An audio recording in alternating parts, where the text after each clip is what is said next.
The difference between coaching, mentoring, and training employees. And we're also going to describe a 5-step process which will help you and your employees unlock their potential and maximize performance. And before I get into the continuous learning cycle, I just wanted to let everybody know that we are recording this presentation today. So you can take it back for your viewing and for your teams if they weren't able to attend. So when we talk about this continuous learning cycle and thinking about coaching, what the most important thing in the learning is knowing that it involves planning, knowing that it involves action and reflection.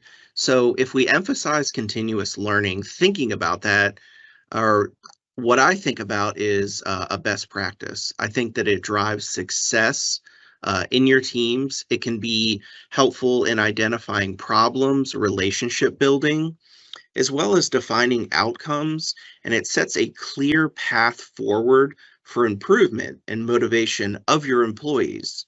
So in this collaborative process, it's going to involve both the supervisor and the employee, and it also includes an ability to evaluate and address developmental needs and provides guidance as well as confidence in skill building efforts. So what you'll want to do in the planning and the action phase is create a practical, actionable, and measurable plan. And so you do this by setting goals, and in goal-oriented coaching, you're emphasizing the clear, objectionable goals, and you're also going to be able to help your employees with their performance and find areas of improvement. So when we're reflecting and we're evaluating the performance, we're assessing the progress of our employees. We're also in this time taking a consultative approach, which is actively listening to our employees. And this kind of goes above and beyond the traditional supervision, which most of us are familiar with. But we're focusing on collaboration and, again, active listening. And as the continuous learning cycle moves forward and we're all learning together, what we're trying to do is we're trying to shift and direct our employees and empower them in this continuing coaching and learning cycle. So if we think about the benefits of coaching, the first thing that comes to mind is employees are going to become more self-reliant. So what's that going to do for us in the workplace as supervisors? Well, it's going to empower our employees to solve their own problems. It's also going to boost their self-confidence and reduce reliance on you as the supervisor, because we do know that when you're a supervisor and you're working on high-level initiatives, you also too might not have the time to do one-offs or to meet with someone, because you have a busy schedule yourself. It's going to also improve work relationships. Your employees are going to feel vested in their success and organizational outcomes. So what this is also going to do is enhance loyalty and their commitment. And we're striving for improving performance and productivity. So how do we do that? We help our employees with their job performance directly, which is going to overall increase our productivity. When we're maximizing individual strengths with coaching, we need to remember that it's going to identify and leverage our employees' unique abilities. So one example for me is my boss, Misty Johnson, knows that I really like to be creative. So anytime we're in the process and she's coaching me on the work that we're doing, she realizes that creativity is one of my strengths. So we play to that. Just a fun fact. So if we're increasing job satisfaction and motivation and engagement, we're going to have more satisfied employees that are more motivated and engaged. Also, one of the benefits is your employees are going to be able to achieve new skill sets and competencies for their new roles and responsibilities. And what are we doing for our employees is we're preparing them for future roles. We're engaging in productive teams. We're finding benefits and cohesion for effective teams. So when we're achieving new skills and competencies for new roles or responsibilities, we're able to do all of this. And lastly is we're trying to foster a more productive team. And so well-coached employees respond more efficiently to critical situations. When we have productive teams, they're learning those new skill sets and we're preparing those employees again for career advancement. It's so important. And if we remember, coaching is solely a powerful tool that can unlock the potential and achieve success for your employees.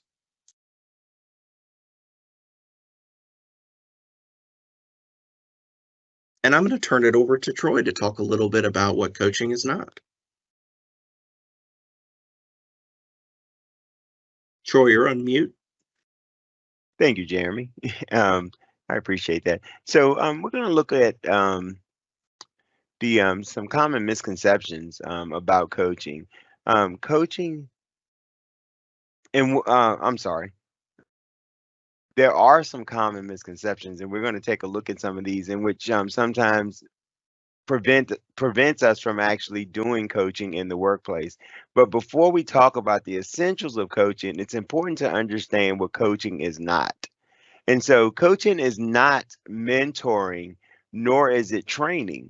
Although the three of them have similarities in their purpose, which is to develop the individual. If we notice on the screen here, in the five different areas that's used in the methods that's used here, that the purpose is to develop the individual, but through three different lenses, and that's coaching, mentoring, and training, and they all have different aspects. And so a mentor is selected by the mentee, and the mentor is not responsible for their performance. But most often they're not in direct authority either, but they may be a higher ranking person within an organization. So the mentor helps the mentee make mature and intelligent career decisions, and they're focused on the mentee's personal long-term career growth. And they may share their own experience, their own life lessons, and other wisdoms that they may have gained over the years. Again, providing mentorship. However, a trainer teaches you the skills that you need for a specific job or activity. The information provided is used to develop your skills and your knowledge. The trainer is generally a subject matter expert or SME, and is responsible for providing the information in a manner which you can understand and absorb, but they're not responsible for how you use the information to improve or advance your performance. However, a coach will help you to set short-term performance objectives. The coach is assigned to the employee and is responsible for their performance. So as a supervisor, you are responsible for ensuring that your employees are performing and meeting job standards and expectations. They don't get to pick you, and you're in direct authority over them. So something else that I want to mention is that it's not listed on the table, but therapy. Coaching is not therapy. Therapy focuses on what happened in the past, and what and how the past influenced present actions. And what we're focusing on is the present and how we're going to move forward together.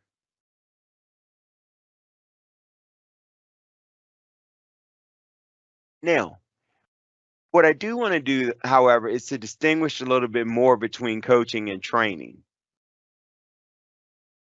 Training provides you with the information and the techniques you need to develop your skill, whereas coaching provides you with the guidance and a plan to apply the skills that you've learned. So if we look at it from a sports perspective, think about basketball, for example. A basketball coach will send their players to camp, and it's elite trainers at the camp that basically teach new skills and they teach new techniques. But it's the coach job, once they return from the camp, to guide the players and use those techniques with the team while they're actually in their actual play strategies. So in terms of conflict resolution is a training program that most people request from the workforce development team, from supervisors and managers. And that's because when you bring people from various backgrounds and experience and work ethics and views, conflict is inevitable. But the one thing that is sure to shine is that providing training will not simply solve the problem.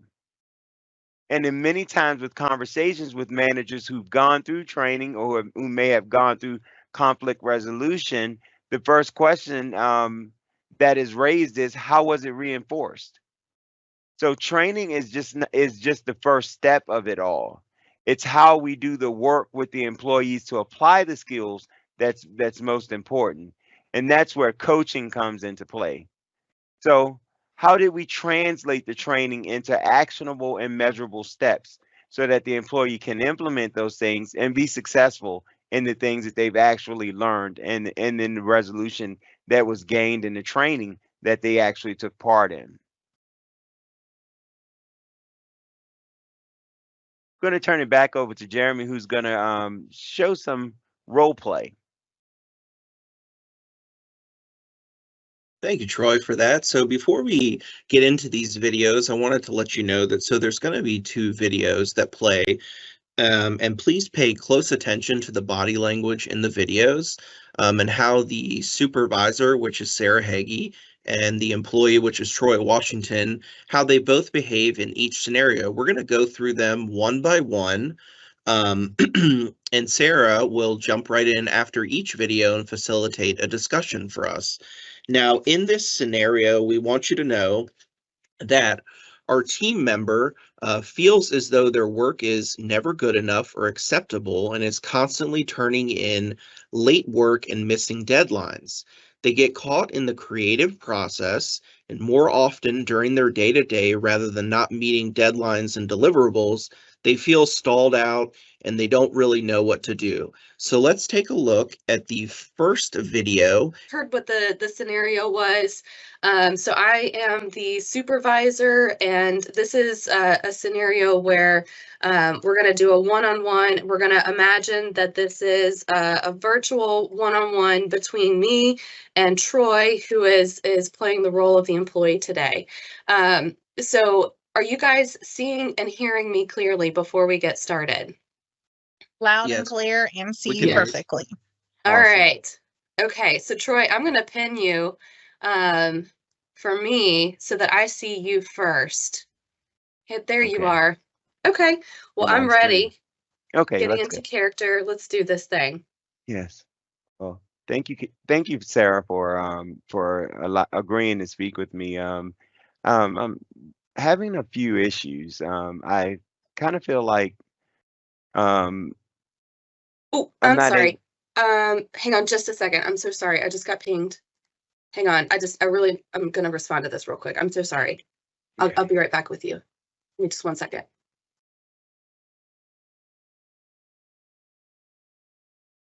Okay, sorry. Okay, let's start again. Okay. Thanks. So like I was saying, again, feeling a bit frustrated because I'm not able to really put myself into my work. I'm not meeting deadlines. I'm not sure if it's because the deadlines are too close together or because there's so many deadlines, but I'm not able to do that. And so it's just getting frustrating. I'm not able to really focus on my work and get it turned in on time and actually also have myself included in that. And so I just wanted to bring it to your attention that, it's really a problem for me. Mm. Okay, well, I mean, so here's the thing. I hear you. It's definitely it's frustrating, right? Everybody's got a boss, right? We've got, deadlines kind of coming one behind another. So I mean, really, at the end of the day, like it's really important that we hit these deadlines. And so, like, I know that you're you're kind of struggling with that right now, and I'm glad that you brought this up. Honestly, I'd kind of been thinking about it for a while as well, and just it's just been so busy. We haven't had a chance to talk about it, but I think if you're feeling like you're not going to be able to meet the deadline, like I kind of need to know about that ahead of time versus like on the back end after the deadline has already passed. I'm just we're not looking for perfectionism here, right? Like, let's just kind of get the thing, do it, and make sure that we do it by the deadline so that, we're not getting questions from the higher ups. But you're doing fine. I mean, you're doing fine. Okay, I mean, I appreciate that. I was just expecting, well, my thought is when I turned it into you, it needed to be a Picasso masterpiece, and that so it's an issue when I get it back and it's full of red marks, and I'm like, okay, well, why didn't you maybe do it yourself if you were going to just recreate my work? So so I was just wondering, really and truly, what am I bringing to the table when I'm meeting this deadline, and it's it's not good actually when it comes. I think I'm doing a great job, but again, I Yeah. end up turning it in late, and it has a lot of corrections and things on it. Yeah. So, I mean, no, I mean, I didn't, I mean, we have to divide and conquer here. So, I didn't mean for you to feel like I was trying to redo your work or anything. I need you on this project. You've got the perspective. So, just want you to make sure that, you're not striving for perfection. Let's just do the B- work and just get it done. Just get it in. And that's fine. That's enough. That's fine. Okay, that makes me feel a lot better actually. I'm going to be really honest because my thought, I come from a academia background, and it's always A+ work. If you don't turn in A+ work, you haven't turned in work. And so it really that actually does make me feel a lot better that I should strive to meet the deadline versus striving to make sure that I'm giving you perfect content and Yeah, no, deliverable. I'm glad that we had this conversation. I feel like we're more clear, and yeah, so I'll see you next deadline day. Okay. Alrighty. So you need to go? Yes, I do. I'm Okay. sorry. Awesome. Yep. No problem. I understand. Thank you. I All appreciate it. right. Thanks. See you later, Troy. All right. Bye. Bye. Okay. Yikes.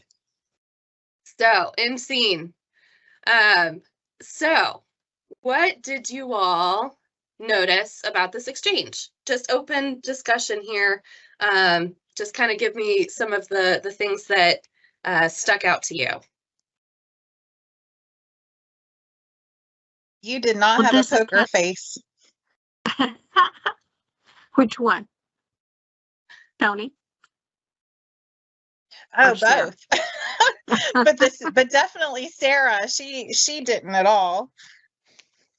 Well, I really appreciated this because I certainly remember early in my career wanting things to be perfect before I turned them in, and then being really upset that they did all this editing until I learned that they just needed a draft to work from so that they could. There was no point in working towards perfection before I turned it in, because they don't know what they want until they see what you've done wrong. Sometimes. Yeah, I think this is a very realistic scenario for that very reason. And Kelly, I appreciate you sharing that, because I had that very same experience coming to DMAS as well. I was coming from the nonprofit world, and nobody ever looked at my work because there just wasn't enough people to go around to do the things that needed doing.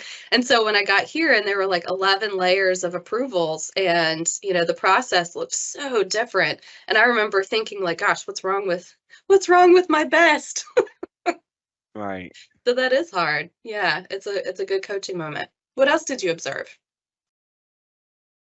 There was a You couple were of pretty things much- that, sorry, Elliot, go for it. No, it was clear that Sarah was like preoccupied with, I guess, checking the emails, or sending back messages to whoever she's being pinging with. But at the same time, while you're kind of listening but not really paying too much attention to what Troy is saying, I think I was missing the fact that you didn't really ask Troy, what's going on? What are your concerns? What do you need help with? So yeah, not really a good one-on-one. No offense, Sarah, but yeah, I think that was the whole point of this little spiel. Exactly. Yeah, I never once asked him a question, did I? It was more of like, okay, let's just like find some sort of solution. Let's move on here. So kind of like rushing through, and I never once addressed the feeling words that he shared. He said things like, I'm frustrated. And never once did I respond to that or ask to learn more. Yeah, good Right, point, and Elliot. it's a good reminder that it takes just as long. It takes just as long to do a distracted one-on-one, you know, and you get less information. But that is hard sometimes to totally focus. Kelly, I really appreciate you saying that. And that was actually one of the observations when we were doing this recording a few days ago. We did the not so great example, and then we did a hopefully better example recording. And what we found was actually the better example recording was shorter. It was more direct. It was, I think, more intuitive, and it actually got to the root of what was happening in the scenario. So I'm really glad that you pointed that out, because Yeah. it actually can be more efficient to be direct and to go towards the thing that might feel uncomfortable in that situation. Mm. Great observations. I love it. One of I want to kind of circle back to the piece about the feelings. And I'm wondering, I kind of pointed out one of the things that I heard Troy say about feeling frustrated, but what other feeling words or emotions did you kind of pull out of this, the exchange? I think the feelings of the employee and it just being unauthentic with respect to the feeling of the employee didn't maybe feel acknowledged, and it was just directly focused on, more of the, deliverables, with the not being supported in the fashion with maybe some of the dialect and tone that was used in the conversation. I would agree with that, Jeremy. And actually, one of the things I intentionally said and tried to say a couple of times in this scenario is, I hear you. I hear you. And how many times has somebody said, I hear you, but that doesn't feel supportive? It actually gives the opposite effect of, actually, I am not going to acknowledge what you said. I'm just going to kind of dismiss it and say the thing that I wanted to say anyways. So yeah, that was not a great response. And Sarah, to that point, when you told me that you heard me, and I kind of went off script after that, because when you heard me, I kind of threw a jab of why didn't you do it yourself after I you heard heard me. that. So because it was, like, oh, you hear me, but I'm like, okay. So it kind of went like left, because, I was really feeling like you hear me, but you're really not hearing me. Mm-hmm. You're not listening. You hear me, Yep. but you're not listening to what I'm saying. Yes. There wasn't much Something, active listening going something on. Right, I and want to. she didn't pick it. Go ahead, What was Kelly. that, Kelly? I'm sorry, and she didn't pick it up at all. Like, you said that, and she just said, yeah, your work's really good. We need you to do it and get it in on time, and don't worry about it. Mm-hmm. Right. One of She the said that several times. Very true, Kelly. Great point. One of the things that I wanted to bring to the surface was the fact of how the call started off. Mm-hmm. When I started the call off with thanking her for taking my request to meet with her. Midway through the call, she told me that this was something that she wanted to bring up with me at some point anyway, about missing deadlines and work. So is that the best order of operation here? Who should have really initiated this call? Well, you're right. That was a good point, that Sarah should have initiated it. And it's sort of it feels like a little bit of a gotcha for her to say that to you when you initiated the discussion. Right. And so pretty much I was being reprimanded in the call where I was reaching out for help, where I was reaching out for some coaching. I ended up getting reprimanded and, scolded for turning in late work, even though I even admitted to it and said that I know I'm turning in late work. But that's Mhm. something that she wanted to talk to me about. Yeah, and that doesn't really build trust, right? Because then Right. it's clear that I've kind of been harboring some feelings about you not meeting your deadlines, but I didn't have the guts to bring it up, you know? There is one more thing, and I want to be respectful of our time so that we can hopefully maybe try the second scenario video. Jeremy pinged me and thinks that we might have a solution to watch that. But just, before we watch it, I'd love to hear from you guys. Imagine you're the manager in the scenario. Think about some of the not so positive things that we've talked about. And so if you were redoing this, what would you want to see that looks different? What might be some of your strategies to handle this scenario differently? If I was busy, I would have rescheduled for a time that we Mm. could sit and talk about it. So, received your message and yes, we need to meet. Can you give me 10 minutes? Mm-hmm. That's a great one. And I know I'm just going to be realistic about it. Sarah is my supervisor, and when we are meeting and having one-on-ones, she is very intentional about having her back to her computer and looking directly at me, and we're talking, and her computer is pinging and tinging, and I'm like, "Do you need to check that?" And she's like, "No, no, this is our time," and we continue talking. So I think that again, just like you said, Shauna, providing a space and time that is appropriate and without distractions. Thanks, Troy. What else would you do differently?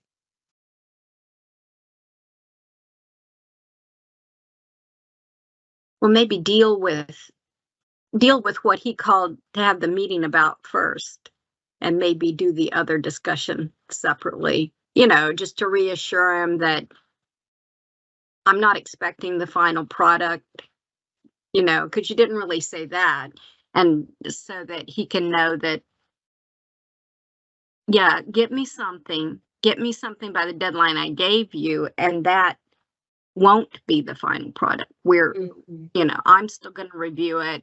You're still going to have some more work to do with it. It's not a one-time thing. I love that. I love that. Okay, I think we're ready to see the next scenario. Let's give it a try, Jeremy. All right, you're recording. Hey, Troy, thanks so much for accepting my invite to meet today. I know this isn't our regular weekly one-on-one time, but I just wanted to take a couple of minutes to check in with you. So thanks for accepting the invite. Sure thing. So on my agenda today, I just wanted to acknowledge that I've noticed that some of our timeliness around deadlines has been slipping, and that's not common for you or for this project. And I just wanted to check in and see like what might be contributing to that, and if there's anything that I can do to support you. Ah, yeah. You know, I've been trying to really meet deadlines, but I really sometimes feel like I don't get the opportunity to let my creative energy um really take part and become apparent in my work, because Mm. I don't know if the deadlines are just too close, or just that I don't have enough time, but I just feel like I'm not able to really turn in good quality work, so it prevents me from turning my work in on time. I'm really glad that you shared that with me because I felt like this was different from your typical turnaround, and I just kind of had a gut sense that there might be something bothering you about this. And I know how high quality your products typically are, but I also know that we're under a tremendous um, time crunch on this particular project, and so I can definitely see how that is probably going to contribute to like you feeling like you just don't have the time to be able to get into that creative process and put out the type of work that you typically would. Um, one of the things that I heard you say was that you're concerned about, are the deadlines too close together? And I don't think we can do anything necessarily about this particular deadline, but I'm wondering if there's something else on your plate right now that perhaps we could hit pause on, or that maybe there's another member of the team that could support us with getting those things taken care of, so that you have a little bit more, dedicated, like headspace to this project right now. I think that would really help, actually, Sarah. I have a bunch of different irons in the pot right now, and there are a lot of competing deadlines, but I want to make sure that everything gets the attention and time that's necessary and needed. Looking at our initiatives, I know that this project is one of the high priorities, and so can I take a look at what I have going on and we get back together and maybe look at some ways that maybe someone else might be able to help me on some of the other things? Yeah, I think that would be really good. Let's get really specific on what those tasks might look like. And, Okay. I can look at the bandwidth of other folks on our team and kind of think about the skill sets that are available. And let's see what we can do to work together, because you're right. This is a top priority for the agency right now. And we don't have a lot of wiggle room on this particular project. But I do think that there are some other things that perhaps could be held off for like a week or so that might be able to give us the bandwidth that we need to get this to the finish line. I appreciate that. I was really feeling alone in this effort. So I Oh, really do appreciate that. And, yeah, and I'm so glad you told me that. I don't want you to feel alone. This is a team effort, and I know that each of us have individual deliverables that we're responsible for, but ultimately it's not going to work if we're not all working together. So I appreciate you being honest and sharing that with me, and I want to make sure that I support you through this. I We're going to get appreciate there. that. Thank you so much, Sarah. I appreciate it. I appreciate you. All right. I'll talk with you later. All right, thanks. All right. Bye. Bye-bye.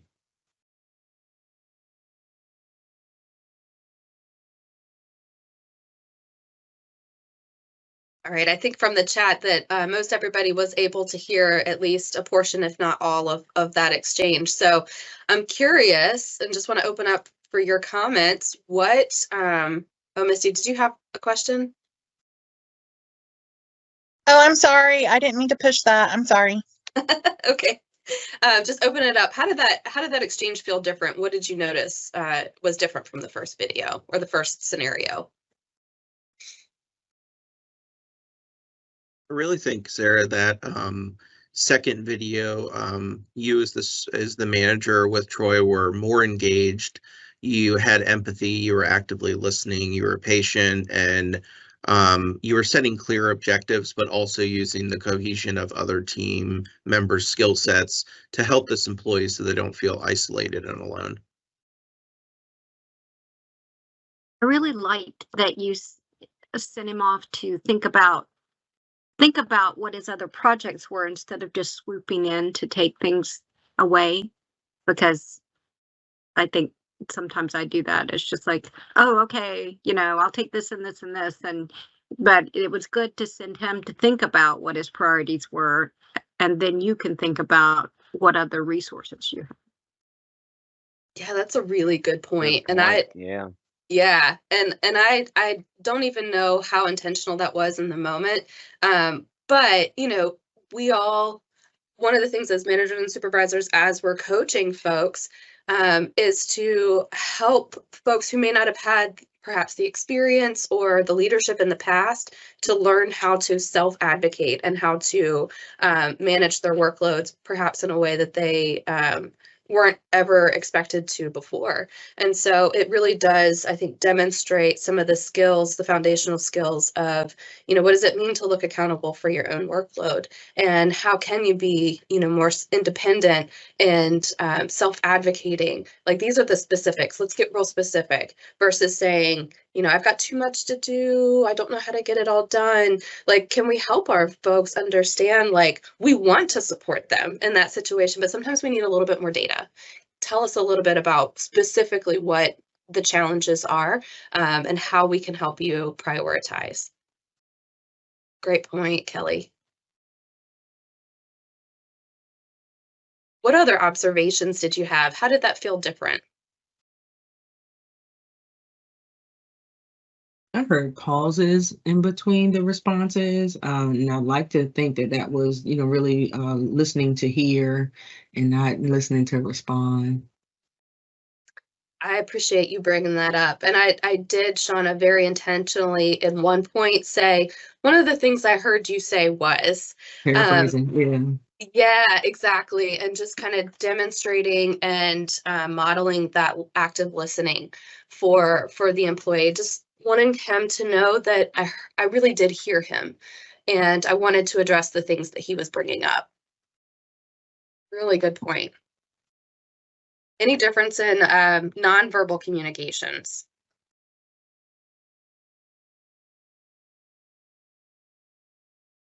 I'll bring up something. I know, and looking at it again actually kind of pulled at my heartstring a bit.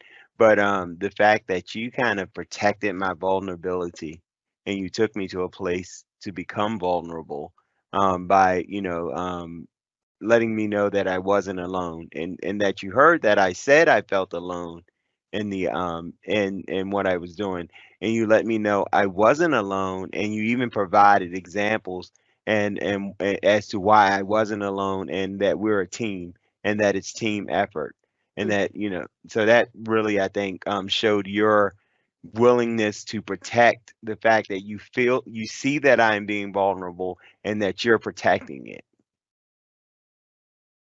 I'm really glad you felt that way. And I think there are a couple of other things I wanted to point out that were really intentional about this second scenario, the second video. At the very beginning, I mentioned, hey, I know this isn't part of our regular one-on-one. And again, I think that it cannot be overstated the value of a regular one-on-one and regularly having these performance conversations in a way that it's just part of what we do. It's not like, hey, let's sit down and have a performance conversation, because that is so scary for both the person giving and receiving. But if it's just kind of baked into our regular one-on-one sessions, kind of checking in on the progress, checking in and asking folks to reflect on their experience and their own performance. But then, like, if there is something that needs to be called out, just making sure that it's timely. In this scenario, I imagined that, maybe my weekly one-on-one with Troy wasn't going to happen for like 6 more days. And, I kind of noticed like, hey, we missed the deadline yesterday. I need to address this right now. And I want to do it in a kind way. And being clear is kind. And so, making sure that I connect with him right away and that we have an open discussion about this. And then also that I really I recognized something was different and I wanted to ask him about it versus coming in and saying like, hey, you missed another deadline, chop chop, my friend, let's get this thing going. It's, hey, this is unusual. Let me check in and see if there's something going on that I don't understand here, and just kind of open the door for that safe space for him to be able to kind of tell me what his experience is, and then listening, Shauna, to your point, making sure that I'm hearing what he's saying versus just having the script in my mind of what I need him to hear me say. Go ahead, Troy. And I wanted to just add into that as well on that same point. The fact that you actually, your proximity in this call was closer. You were closer to the screen. You were looking at me as if I was in the room with you. And so, with it being in the virtual space, I think it's very important to point out that you still gave me the attention that I deserve. In the first meeting, you were so far away from it because I could see that you were looking at another screen. You weren't even looking at the screen in which we were engaging on. And so it was very intentional that you were very focused at the camera, and that, you were intentional about making sure that I had your attention for that period of time.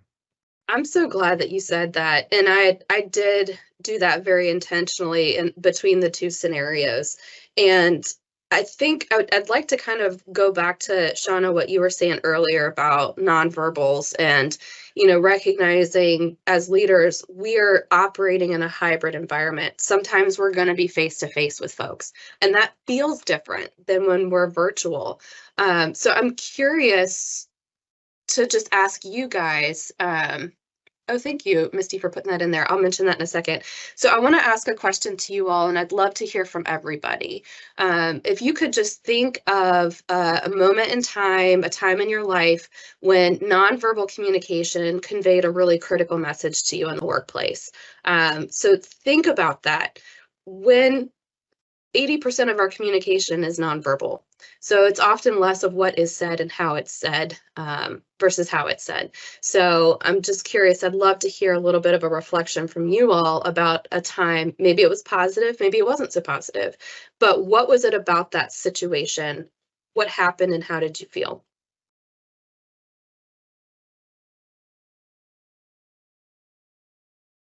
Personally, I think after 3 exchanges, then we need to have a conversation. And sometimes it's overwhelming to receive an email and then over here are Teams notifications, about the same thing. So if there's, 3 or so back and forth, then let's just meet and talk it out real quick. And because then, that there's no error, hopefully, in what's being said and communicated as opposed to what I think I read.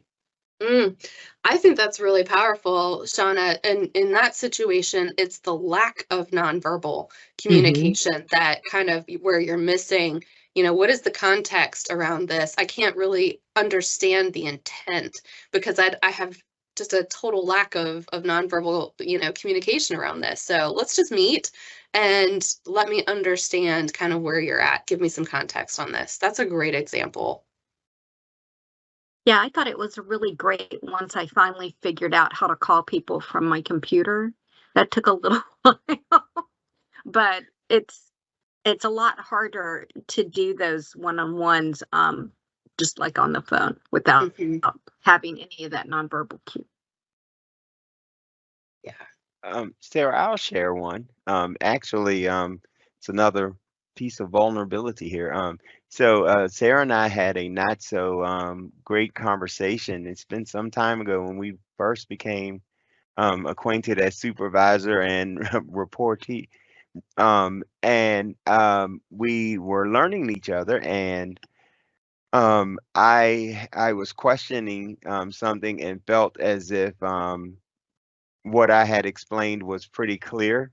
But come to find out, when we had the conversation one-on-one and together, she was replying yes to her understanding what I said and not applying yes to a question that I was posing.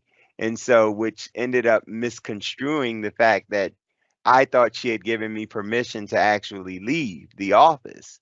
And whereas she thought that she was implying, yes, I got your message and I received your message and I'm now on a call and I can't really respond to you right now. And so we had a follow-up conversation about it the very next day where we both explained and the suggestion was, can we hit the reset button here and start over now that we understand each other? And the meeting actually ended with us having an embrace with one another. And so I think that was really great because I felt valued, and the fact that even though a mistake was made, or perception is the biggest thing. And so the fact that it wasn't just, no, you did the wrong thing, and regardless of how you took it, this is what the intent was, and I'm the supervisor, so therefore what I say goes. So I think having the ability to actually really consider what was being said and consider what was being understood, but also considering what was not being said and what was not understood is a big takeaway. Thanks, Troy. Thank you. I'll just give a brief pause in case anybody else wanted to share about the power of nonverbal communication.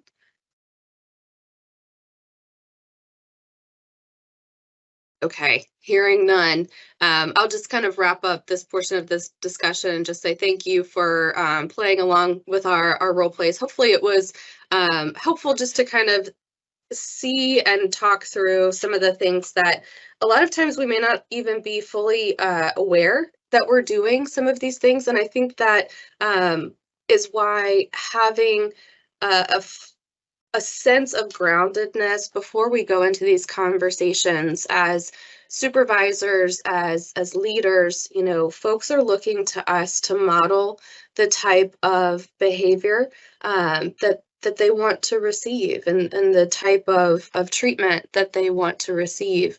And so, you know, for us to do that, we're human.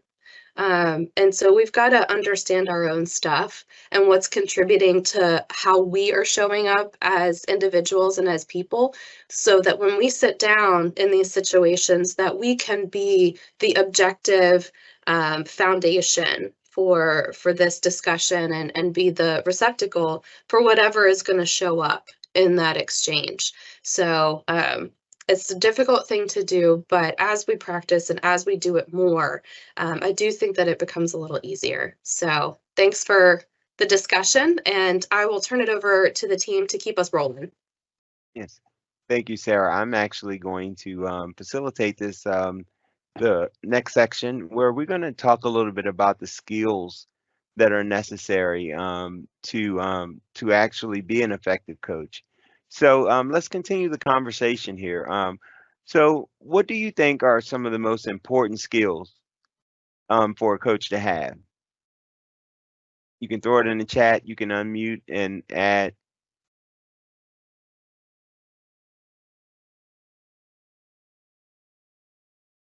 Active listening.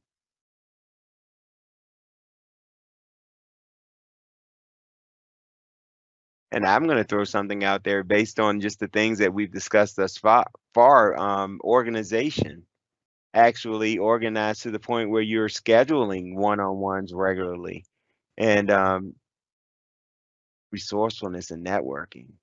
That is key. Taking accountability and requiring accountability. Really good.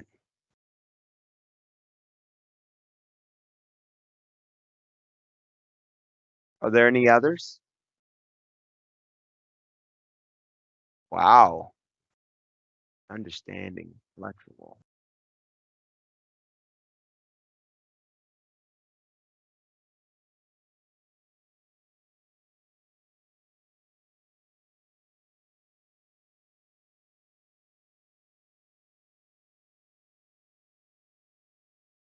Assuming positive intent. Yes, I like that as well. Accessibility. Yes, being available.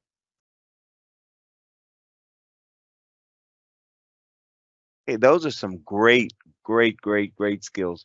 All right, we're going to actually pay attention to or look at three skills, and have a little bit of a discussion surrounding those. The three skills that we're going to look at is listening, recognizing strengths, and building trust.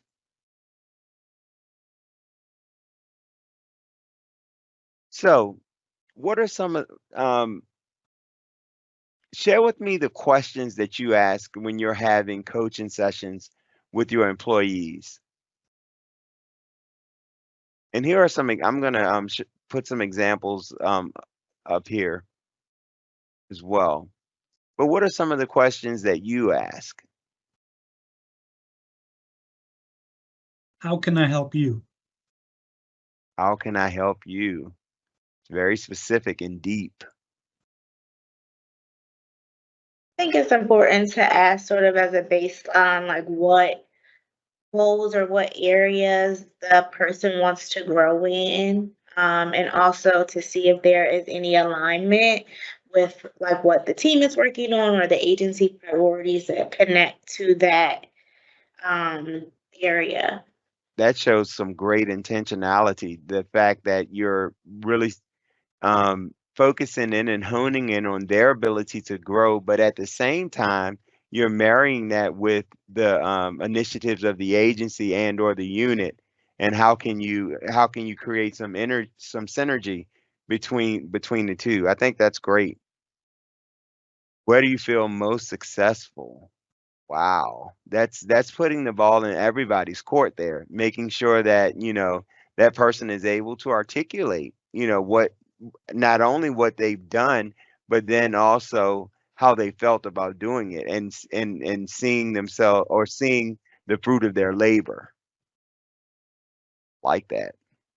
Hey Troy, that sparked a Yes, thought for me. Can I just add something there? sure. I love, Shauna, I love that question. Where do you feel most successful? And I think that one of the things when I was a new manager, I kind of felt like my job was to help people like work through and overcome the challenges that they might be experiencing. But as I've had a little bit more life experience with being a supervisor, I realized that may not always be the best place to spend our time, because people have incredible strengths and superpowers. And so am I fully utilizing folks to the greatest, their greatest potential, and giving them the opportunities to make sure that they are not just trying to address the challenges, but that they're really building on their strengths. Because honestly, like, I am just never going to be an Excel guru. I just never will. And if I spend a ton of time trying to figure out pivot tables and how to be an Excel guru, I'm really not going to get to use my superpowers. And I don't know if I'm going to have as much effect on the work that I'm going to do for the agency. So I think that's a really great question of where do you feel most successful? Because that's going to give you insight into people's superpowers and how can we help them exponentially grow in those areas where they're really giving their greatest potential. And they're going to be That's more satisfied great. too. That's great. And we know that Desiree is a pivot table guru, and we can always utilize those skills. So and that's from knowing the strength and asking, and so and knowing as a group what the strengths are of the group. So that's a very good point. And then one of the things that I wanted to point out was in terms of asking questions, looking at the other side of the coin. And my grandmother would always say, when you read page 1, you have to read page 2. And so the page 2 of that is telling.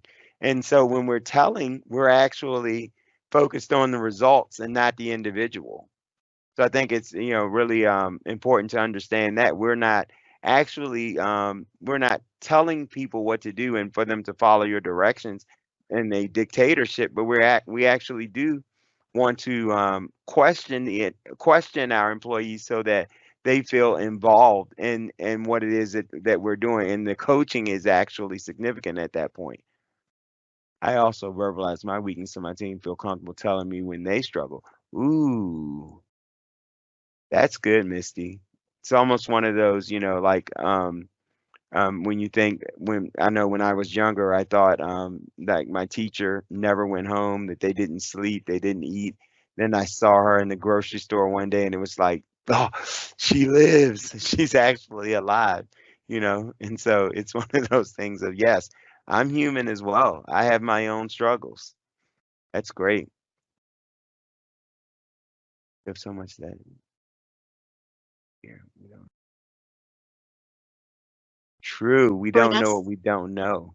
Right. Troy, that's the same reaction I got at Walmart from one of my clients when I was just beginning as an eligibility worker. They're like, Oh, what? oh wow.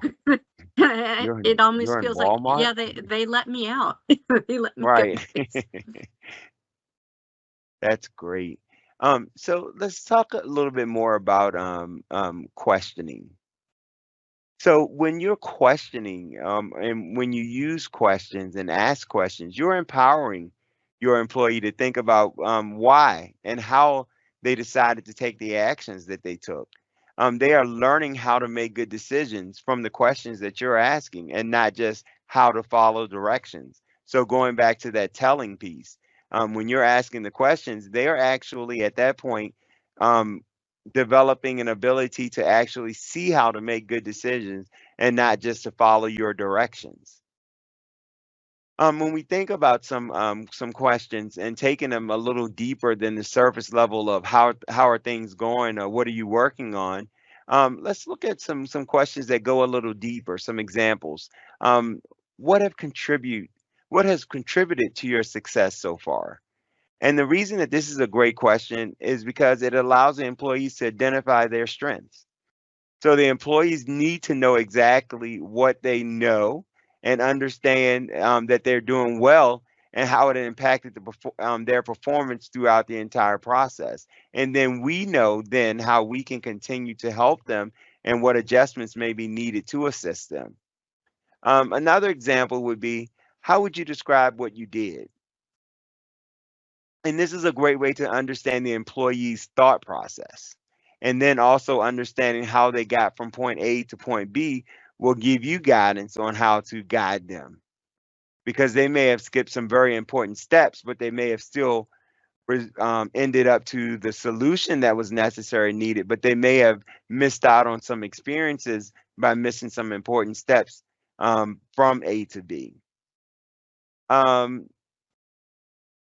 What is the cost of you not reaching success? Now, the first word that I think of when I hear this question is accountability, and how many of us actually think about the cost of not reaching our goals. And I'm not sure that many of us do that, or many people do that in general, because we're motivated by the wonderful things that we acquire with success. But understanding what we may lose makes us accountable. Exactly. It makes us accountable to the actual process. And a final example here is, how would you know you have been successful? And this is a great way to encourage forward focus and to also define success, because sometimes we just view completion as success. But think about, I completed my assignment or I completed the test. Well, yeah, that's great, but was it successful? So what was the grade that you got on that assignment or on that test? So we have to define what success looks like to ensure that we can reap the benefits of the success and that it's actually measurable. So as I was saying earlier, we're going to look at 3 of the important skills for being a coach. And we had placed some skills in the chat earlier. I'm going to move along because we were, under normal circumstances, we would have moved into a breakout session, but we're going to move right along as a group.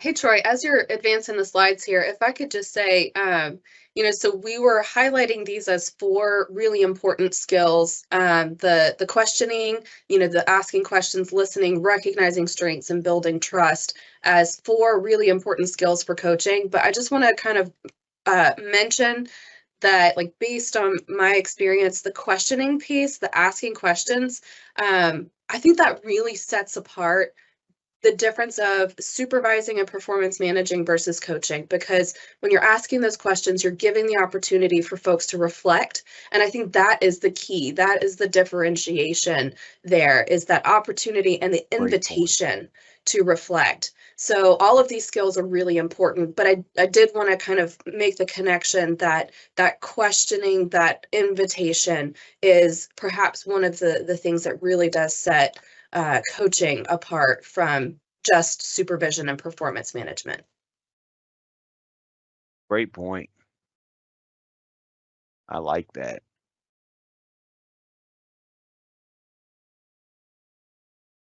Sometimes success is job. That's basic personal.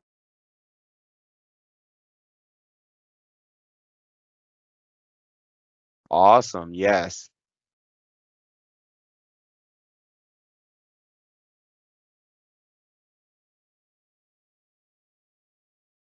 So as we move further into those skills, let's look at listening.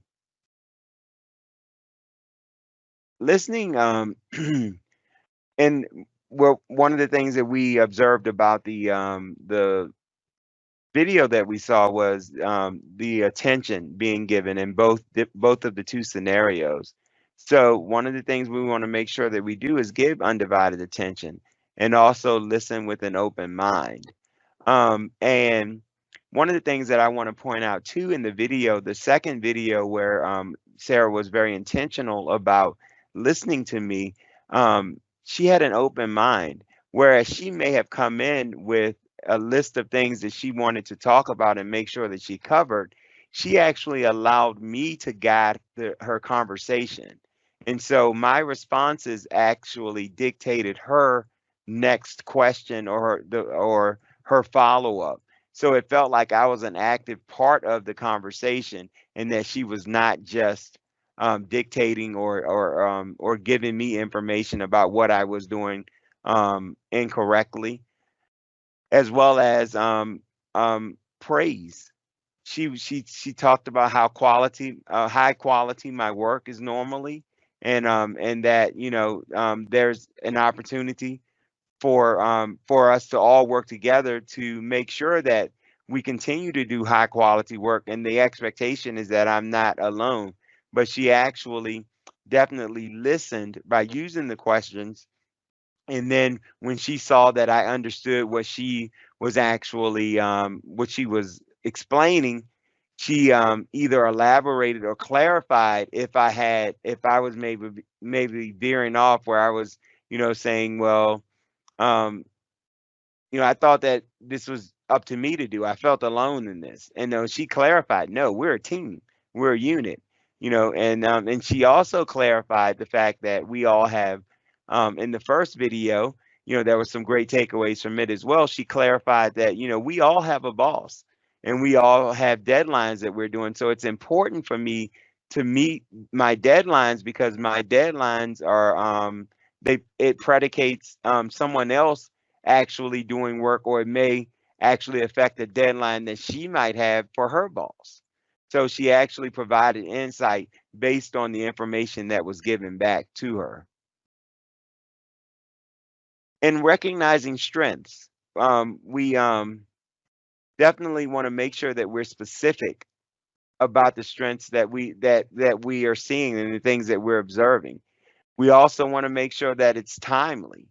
And just as we were talking about with Sarah's intent of providing me feedback about not turning things in on time, we want to make sure that it's done in an appropriate time where, kind of like when training a dog, you want to provide corrective actions at the time that the mistake is made, as opposed to later on where there's no correlation and no ability to actually correlate the mistake with something that it's not the behavior that you want. And then being genuine, that body language can definitely give off a lot of that genuineness. You can't kind of sigh and fall back and roll your eyes, but at the same time say, you're the best thing since sliced bread. I really enjoy our conversations. That nonverbal, it actually will co-sign what you're saying and how genuine you actually are. Providing formal recognition and informal recognition. It's just, again, making sure that there's some intention on what is being done in terms of recognizing what is appropriate and recognizing those behaviors influencing the behaviors that we want to see and that's being sought. And then I'm going to marry the last two, being fair and consistent. And being fair is just really and truly making sure that you're not your expectations are realistic. And then the consistency is making sure that you're doing it, that it's happening on a normal basis, on a regular basis, and that it sets the pattern for things to be habitual, and making sure that those behaviors are actually recognized and you're consistently following up with them. You can't sometimes expect great work or expect things to be on time, but then other times say, don't even worry about it. Just turn it in whenever you want to. Be consistent about the fact that deadlines need to be met. And, regardless of the deadline, if that's the deadline to coming into the office or the deadline of turning in a project, a deadline is a deadline, and we're consistent about deadlines being important. Make all deadlines important. and a consistent mix. So what are do I have any thought on the recognizing strengths, or any examples when maybe someone recognized the strength of yours, or when it may not have been recognized?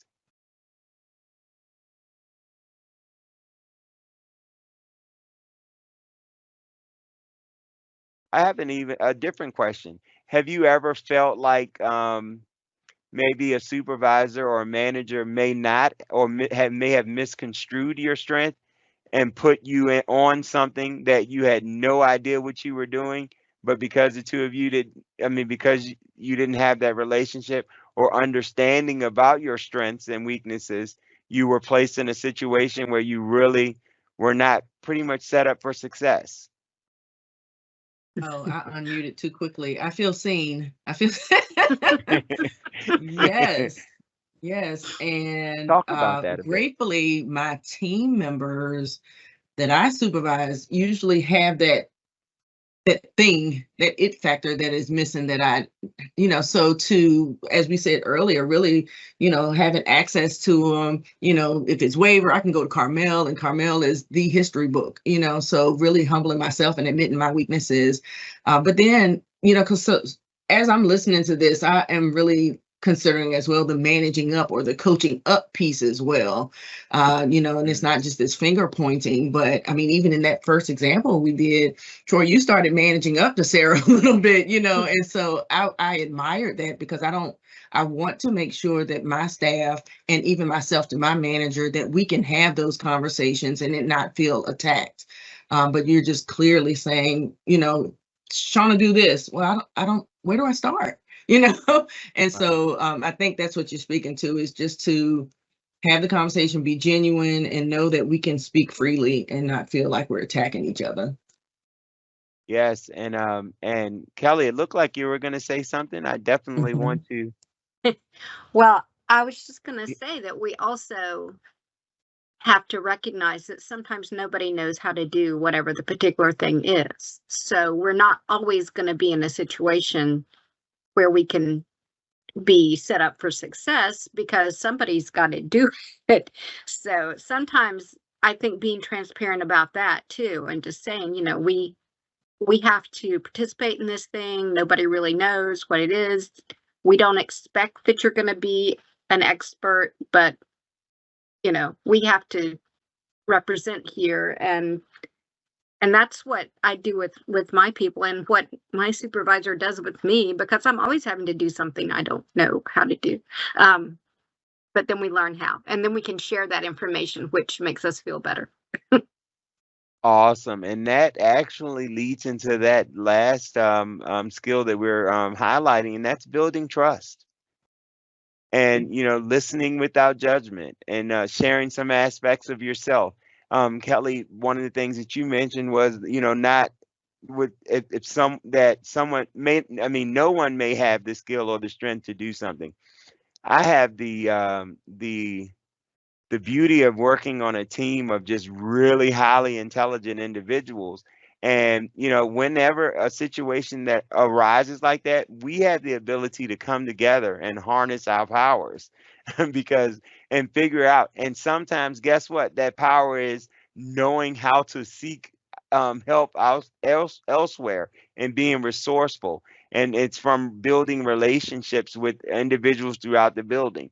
And throughout the agency. So, and that's again based on trust. So, the trust is there that we're going to get it done, but we may not be the individuals who have the actual knowledge and powers.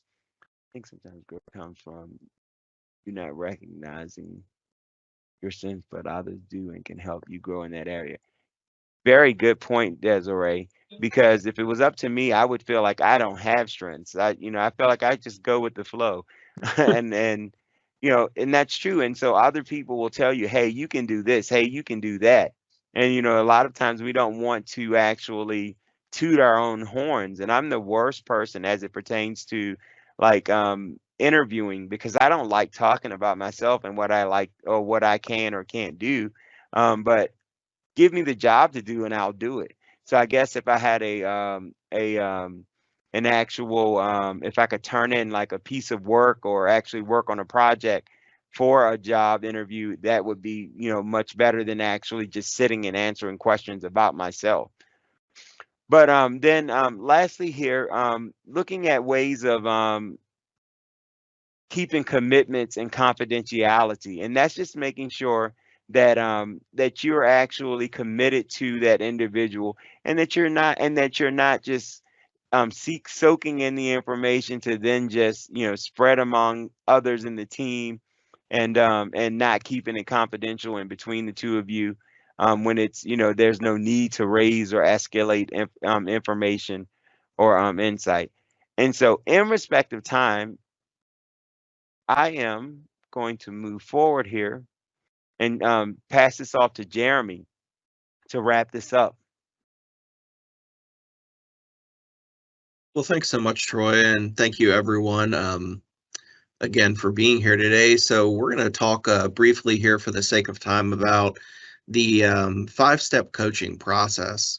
And when we do this, I actually wanted to open it up to the audience and ask you, as the managers, if someone could give us an example of maybe 1 or 2 of these steps before I briefly share about them, what you do and how you go about establishing goals and setting expectations in your one-on-ones, how you execute the plan, maybe how you develop that, or how you seek agreement with your employees. If anyone wants to unmute and let us know or place it in the chat, we can talk about it a little bit. Well, I thought the process this past year was good. Having everyone establish 2 goals for themselves, and then having the supervisor add a goal, and then having us discuss that together. I felt like that was helpful, and it gave a little bit of guidance to people so that they were having to think about it before you got to the one-on-one to discuss it. So I thought that worked well. Thank you, Kelly.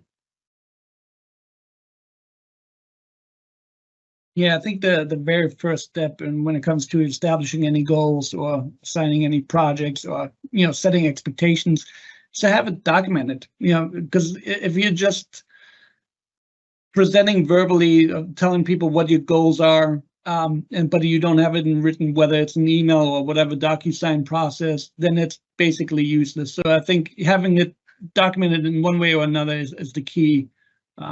Otherwise, you have nothing to back you up.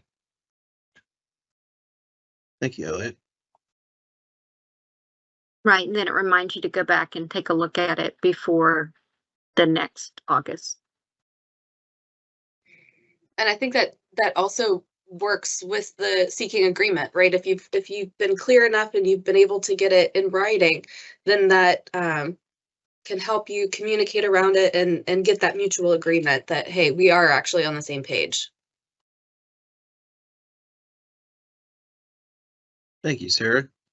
And Misty alluded to in the chat, using OneNote and helping everyone stay engaged. That's been a wonderful resource here for our team, and, you know, meeting and exceeding deadlines and seeing, and I know we're a small team here, Misty and I, and but with OneNote, I can let her know without having to bother her in her daily schedule what assignments I'm completing, and I can do it with a simple task box. So that's a great example. Thank you for that, Misty.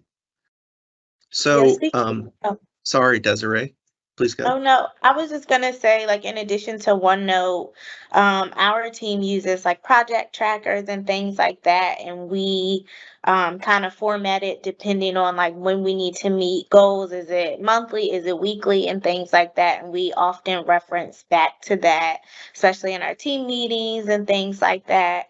So that's helpful. And also, I put on my calendar just when I'm executing something, like a reminder, like when I need to send a reminder or when I need to look at something for a progress update, just so I can kind of get those instant pings when I first open my computer and the day is starting, kind of what I need to, you know, be prioritizing that day. So that's helpful too.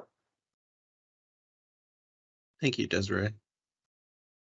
Well, and just remembering too that when we're establishing goals and setting clear expectations, we're helping our employees, and what we're doing is we're communicating with them, and just remembering, focusing on that coaching is not punitive or overly critical. It's really a positive experience. So we hope that this simple 5-step process, and you taking the materials today from the presentation, will be able to help you embrace the skill set for coaching, because we know that everyone here today gathered has wonderful skills, and we're all here to learn together and just boost those skills and become better leaders.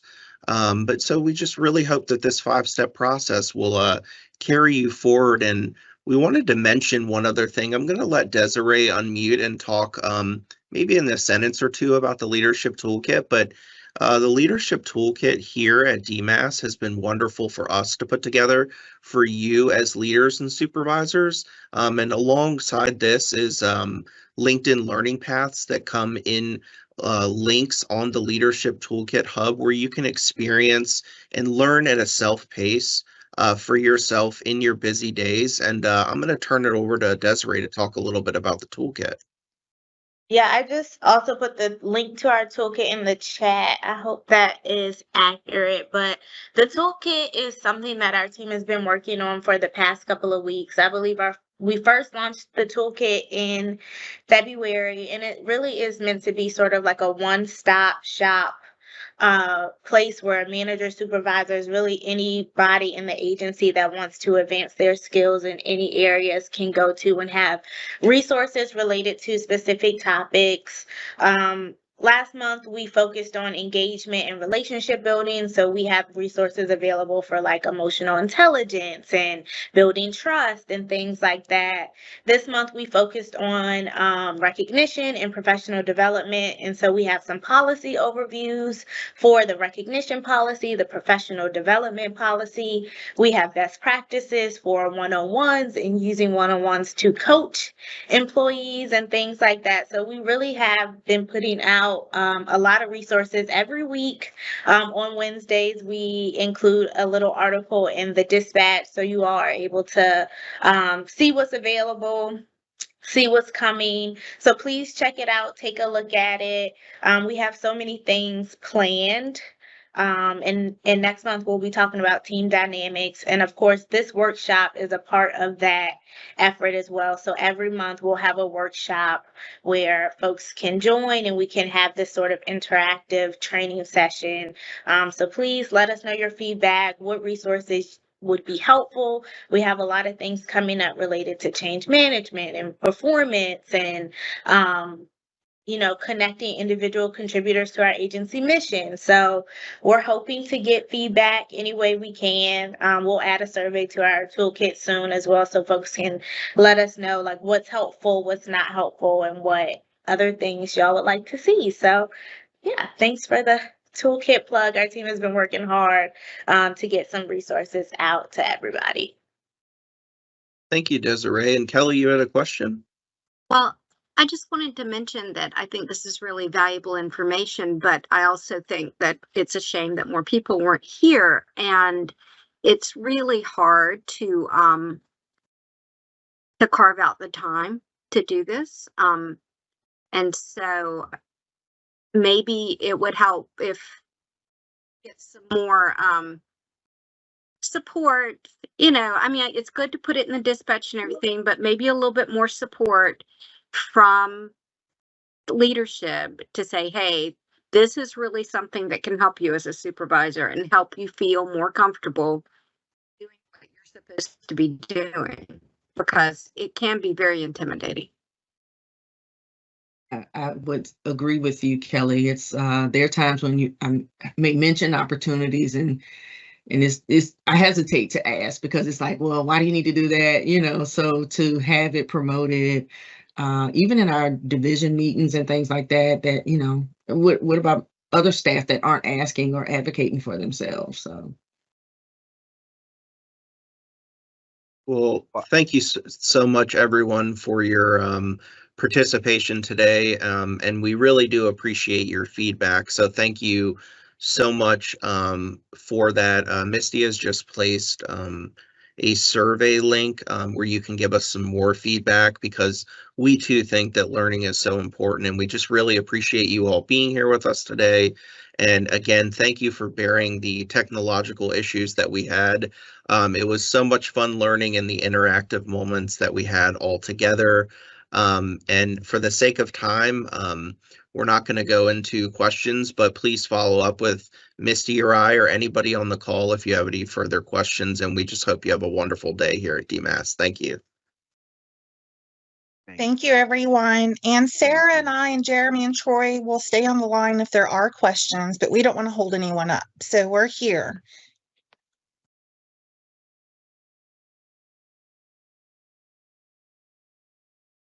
Thank you all. Thank you you, all. Have a everybody. good day. Thank you. So much for joining us. Really, we you. so much appreciate it. Yeah, Stay yeah. dry. Same to you. Bye-bye. Bye, Shauna.